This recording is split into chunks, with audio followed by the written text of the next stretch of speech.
Hello, I'm Matt Donnelly, and it is time once again for your Chicago Bears versus the New England Patriots Monday Night Football game preview. Hey, this week's Monday Night Football contest features the 2 and 4 Chicago Bears. Yes, they're back on primetime for whatever reason, fresh off of a Thursday Night Football loss to the Washington Commanders, heading into Foxborough to take on the 3-3 New England Patriots, who are coming off a convincing 38-15 rout of the Cleveland Browns last week. New England is opening up as 8-point favorites this week, which should tell you all you need to know about this Chicago Bears team.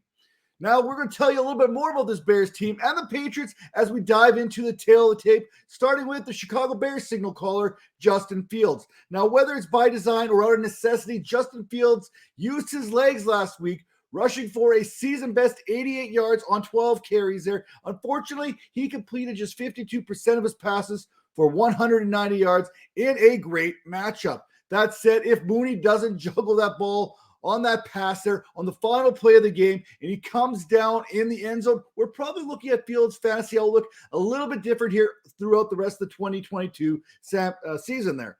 Now, as a Mooney manager, I love the call, but watching the replay and seeing Montgomery wide open on that backside, that must have left armchair GMs beside themselves. Now, I mentioned on my Sunday Night Football preview there between the Pittsburgh Steelers and the Miami Dolphins that Pittsburgh may have the worst offensive line in football. Well, that may not have been 100% true because this Chicago Bears unit will give you your money's worth in that category. They've allowed 23 sacks so far this season. They're giving up 40.6% pressure rate there in just 6 games. And now they get the Patriots and Matthew Judon there, who has 6 sacks in 6 games.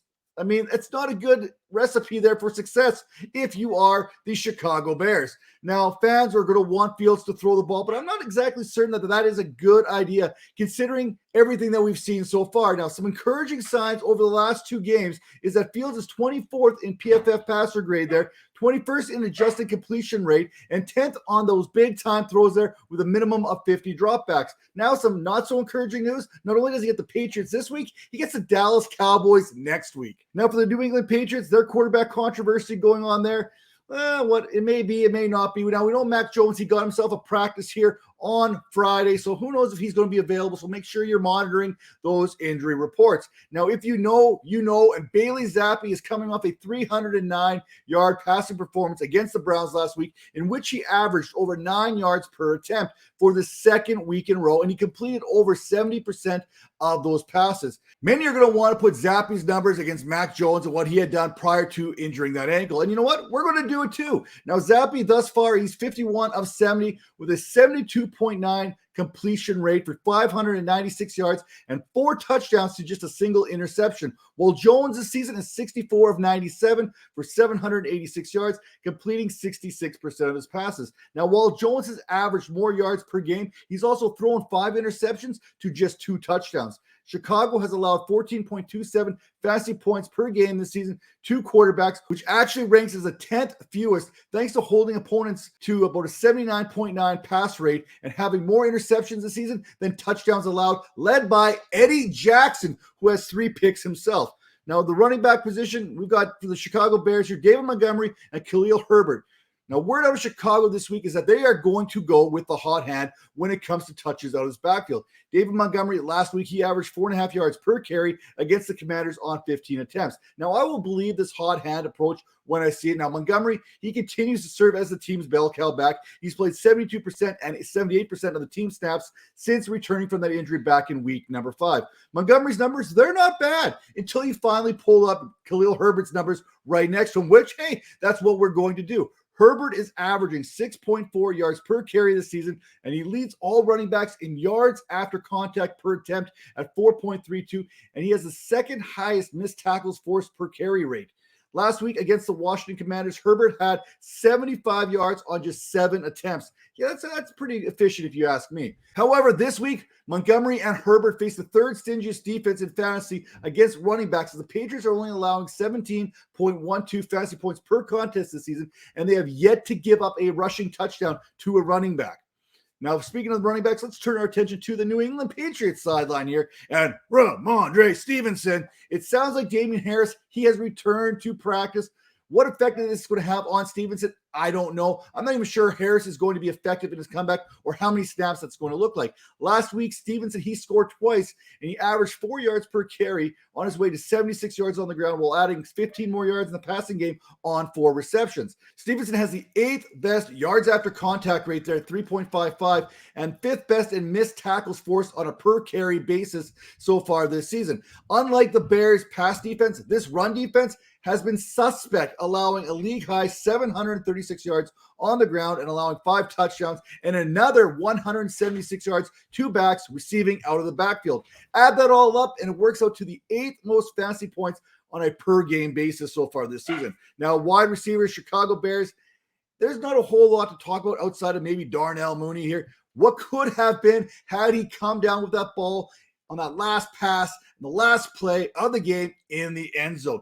Mooney finished last week with 12 targets, 7 receptions, and 68 yards, but that juggle cost him. He shot at his first touchdown on the season.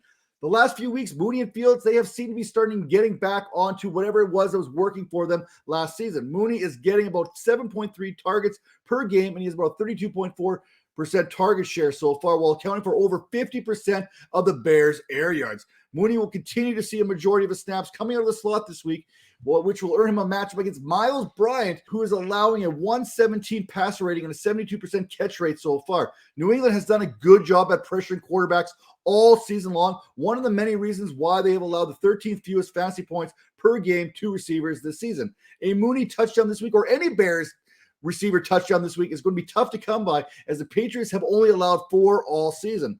Now, I guess we could mention Dante Pettis here and some of these other Bears receivers. Pettis, he is sitting second amongst Bears receivers in targets with 13. Yes, you heard that, second in targets with 13th amongst the wide receiver position for Chicago. That said, he's only caught 5 of those, but then again, 2 of those have resulted in touchdowns. I'd like to say that Velus Jones or Equanimeous St. Brown could factor in this week, but I'm going to play the odds here and say that's probably not going to happen. Now, receivers who could make an impact here, another one for the New England Patriots. How about Jacoby Myers? You know I am a huge Jacoby Myers stan here. He missed last week, but he still leads the Patriots in receptions with 24, targets with 31, and yards with 321. He has also averaged 13.4 yards per reception. Sadly, his 1 touchdown, it is actually tied for the team high for the Patriots amongst receivers. You know what? I like numbers, especially when they support my arguments. And I like to cherry pick a few here, if I may. Myers ranks 17th in target share this season at 26.7%, 8th in targets per route run at 31.6%, and is wide receiver 13 in fantasy points per game with 15.7. Can we please get this man some red zone targets? I mean, I don't think he has a single red zone target so far this season. You add those up, those fantasy points, they're going to continue to flow in.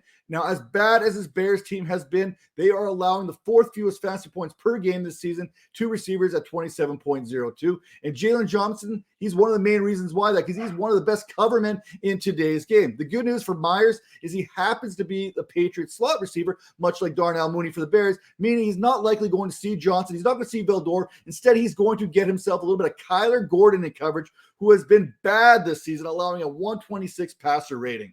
Tyquan Thornton now. Hey, the rookie is starting to pick up some steam here. Thornton may have pushed himself up that Patriots depth chart there ahead of Kendrick Bourne and ahead of Nelson Aguilar, who Bourne was solid last week, and Nelson Aguilar, well, he's still Nelson Aguilar. Now, Thornton, he has ran a route on 72% of the Patriots' pass plays, trailing just Jacoby Myers there at 81% and Parker at 94%, which would appear to be a solid indication as to where the Patriots see him moving forward. Last week, Thornton had caught 4 of his 5 targets there. One of them happened to be for a touchdown. He added 37 yards in that game while adding a second touchdown on 1 of his 3 carries against the Browns.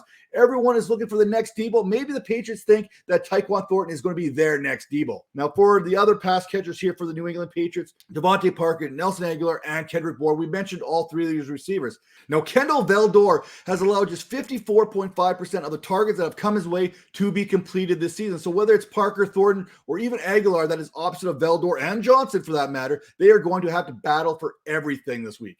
Now, Cole Kmet at the tight end position for Chicago Bears. I really want this to be a thing. I really hope that I am proved wrong here this week, but I have finally given in to the societal norms and have benched Cole Kmet in fantasy. it wasn't an easy decision to make. Even though the Patriots are allowing the 11th most fantasy points per game to tight ends, the Patriots' DVOA and catch rate allowed against tight ends happens to be the 5th best mark in both those metrics in the NFL. And Kmet's only had 2 games this season with 40 or more receiving yards on the season. And you know what? 15 targets in 6 games, it just doesn't do it for me anymore. I'm sorry, I'm moving on.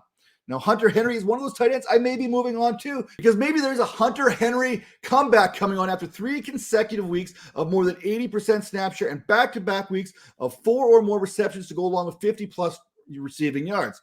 He also happens to have gotten that first touchdown out of the way this season against the Browns, something he did 9 times last season. Now, we were expecting some kind of touchdown regression to come along with Hunter Henry, but we were also hoping for a lot more than 1 tutty in 6 games. Where do the Bears rank when it comes to tight ends in fantasy football? Currently, they are allowing the 4th fewest fantasy points per game this season, allowing just 7.07 fantasy points per contest, and have allowed just 1 touchdown and 174 yards in those 6 games. Now, we may have played 6 games, but we are now on our 7th game in those fantasy leagues right now. And if you want to continue that push on, to make that push for the playoffs, you need to head to fantasypoints.com today. You know what? Save a few bucks by using promo code 22Vipers10. That is a one-stop shop for all your fantasy football needs. Starts, sits, waivers, DFS, trade advice, whatever you could possibly want. They got it over at fantasypoints.com. And we will see you next week.